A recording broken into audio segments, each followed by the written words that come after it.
दिया डाकला का भाई है। बोला जी ये भंडारा देगा। माँ ठीक है।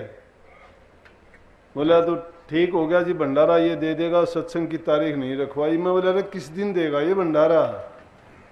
बोला वो तो आप रखोगे ना। तो बिना ये रखे भंडारा करवा लिया।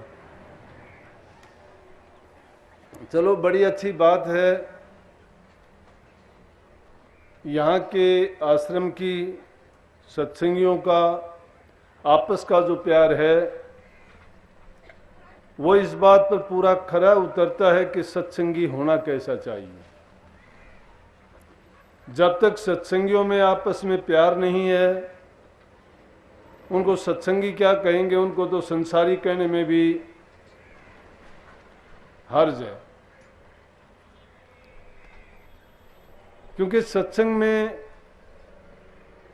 ये पाठ पढ़ाया जाता है कि भक्ति के मार्ग में प्रेम सबसे जरूरी है, श्रद्धा उससे भी जरूरी है, त्याग का भी वही स्थान है। तो जब प्रेम नहीं है, श्रद्धा नहीं है, त्याग नहीं है किसी चीज का, तो क्या तो हम दूसरे की मदद करेंगे, क्या आपस में मिलके रहेंगे।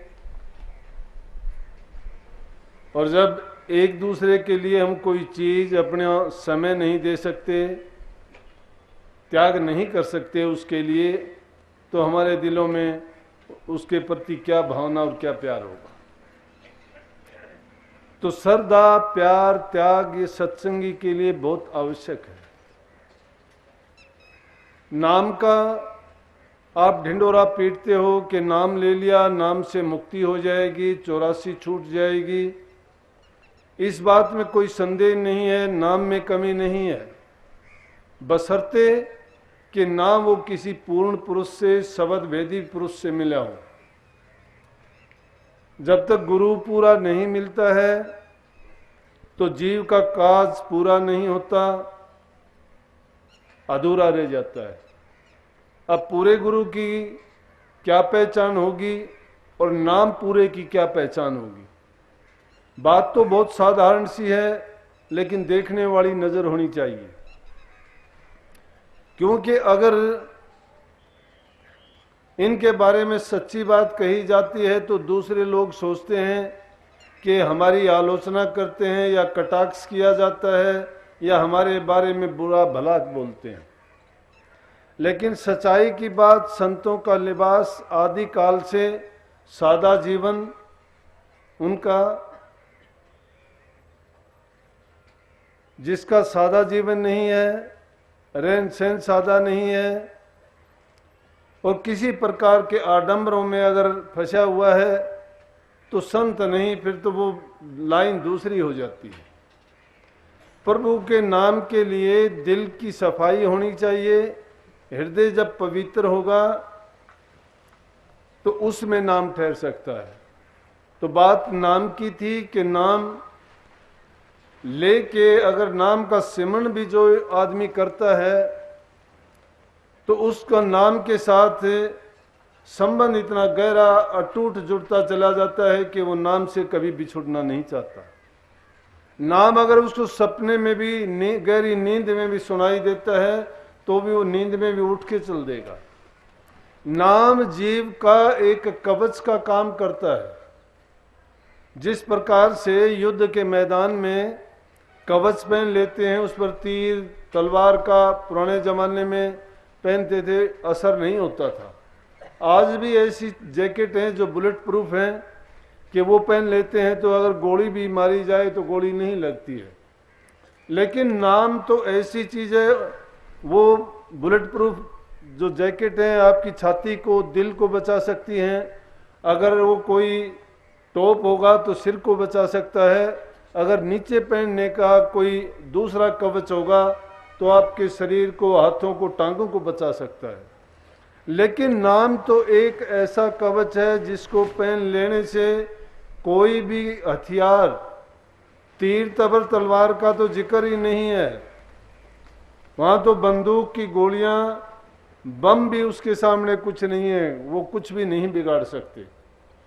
अब जब नाम में इतनी ताकत है और उस नाम को आजमाना ही हम नहीं चाहते, क्यों नहीं चाहते कि उस नाम के बारे में देखो, बात बताता हूं कि कैसे है। कि एक बार किसी कोडी ने सुना कि कबीर साहब के पास अगर चले जाओ, उनके दर्शन करो और आशीर्वाद भी अगर ले लो तो कोडियों के कोड दूर हो जाते हैं। लेकिन कबीर साहब एक बार बाहर गए हुए थे और किसी कोडी ने ये बात सुन रखी थी। वो बड़ी दूर से चल के गया कि कबीर साहब के पास जाएं और मैं अपना कोड दूर करवा के आऊं। लेकिन जाने पे उसको पता लगा कि कबीर साहब वहां नहीं है। तो वहां से पता करके जब वापिस वो चलने लगा तो उनका पुत्र कहो, शिष्य कहो, कमाल था। कमाल से कहने लगा कि कबीर साहब, बोला कि वो तो बाहर गए हुए हैं। कहने लगे आप कैसे आए थे? कहने लगा कि भाई मैं क्या आया था, मुझे कोड है और मैं अपना कोड दूर करवाने के लिए कबीर साहब से आया था, क्योंकि कबीर साहब टकसाली नाम उनके पास है और वो जिसकी तरफ दृष्टि कर देते हैं, जिसको आशीर्वाद दे देते हैं या जबान से भी कह देते हैं तो कोडियों के कोड दूर हो जाते हैं। कहने लगे कोई बात नहीं, कबीर साहब तो नहीं है, लेकिन मैं तुम्हारा कोड दूर कर देता हूं। जब उसने उस कोडी को पास बैठा के और नाम का सुमन करके थोड़ी देर उसने 5 बार, 7 बार, 10 बार, जितनी बार भी किया होगा, क्योंकि संत के घर का था, कबीर साहब का शिष्य था। शिष्य कहो या पुत्र एक ही बात है। बिंदु से पैदा होने वाला तो पुत्र होता है और नाद से पैदा होने वाला शिष्य होता है। शिष्य का मुकाबला तो जो बिंदु से पैदा होने वाला बच्चा लड़का होता है वो भी नहीं कर सकता, उसकी बराबरी नहीं है। लेकिन जब ये उन्होंने देखा और उसने नाम का 2 बार, 10 बार, जो भी जितना भी उच्चारण क्यों करके उस कोडी के कोड को दूर कर दिया। उसने अपने शरीर को देखता है तो या तो उसके शरीर में बदबू मारती थी, उसमें से शरीर में से घाव जो हुए उसमें से रिस रिस के आ रहा थे बदबू।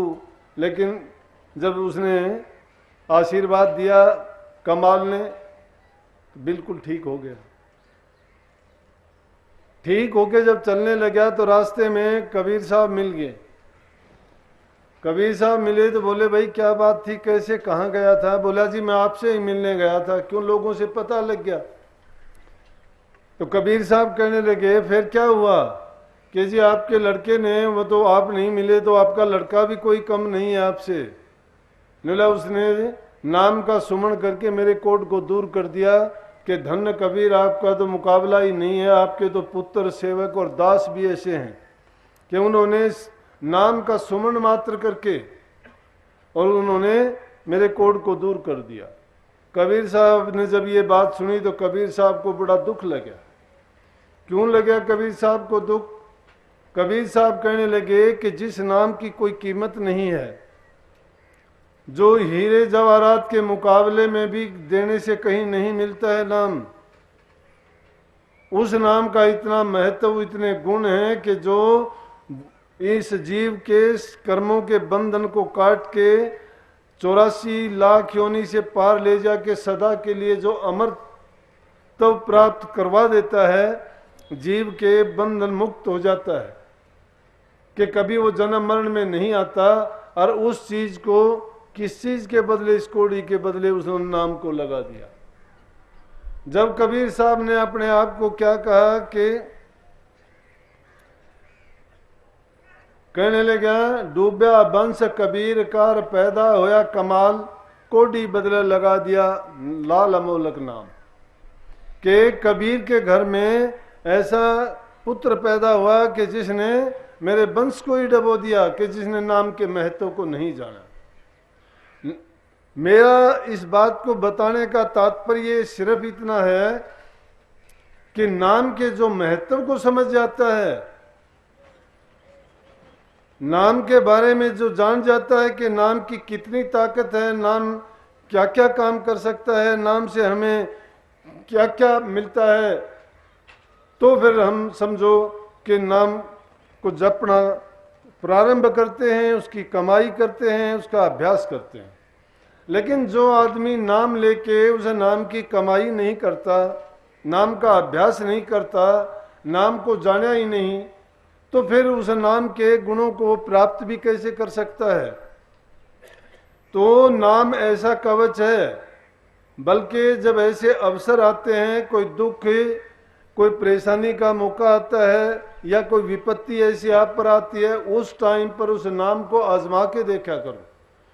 बल्कि अभ्यासियों के लिए तो यह है कि जब वो अभ्यास करते हैं और अंतर में जब जाते हैं, तो इस अंतर के रास्ते में चलना हरेक के बस की बात नहीं है। परंतु अभ्यासी जब सच्ची लगन लगा के मन में गुरु से प्रीत जोड़ के और पूरे विश्वास और श्रद्धा के साथ जब नाम का सुमरण करता हुआ रूहानी दर्जों में से गुजरता है, ऊपर ज्यों ज्यों वो चढ़ता चला जाता है, तो रास्ते में उसको बहुत सी ऐसी चीजें मिलती हैं जो उसके रुकावट पैदा करती हैं। जब वो रुकावट एक तरह की नहीं, अगर दुनियादारी में देखोगे तो उनको संतों ने मोटे बंधन कहा है। अब जब से तुम सत्संगी बनोगे या नाम लेके तुम इस मार्ग पर भी चलना शुरू करोगे, तो भी मोटे बंधन काटने मुश्किल हो जाएंगे, दुनियादारों के ताने सहने पड़ेंगे। वंश से, परिवार से, जिस जगह पे रहते हो उन लोगों से तरह तरह की बातें सुननी पड़ेंगी। छोटी छोटी बातों पर तुम्हें ऐसी ऐसी बातें कहेंगे जो बर्दाश्त करनी मुश्किल हो जाएंगी, और आप अपने उस मार्ग को छोड़ के दोबारा से फिर उन्हीं में जाके गिर जाओगे। यही दुनियादारों का होता है कि जब वो दूसरे लोग उनको ऐसी ऐसी बातें कहते हैं तो उनसे उनकी गिरावट आ जाती है। क्यों आ जाती है कि वो ये तो सोचते नहीं कि तुम्हारे लिए अच्छा करते हैं,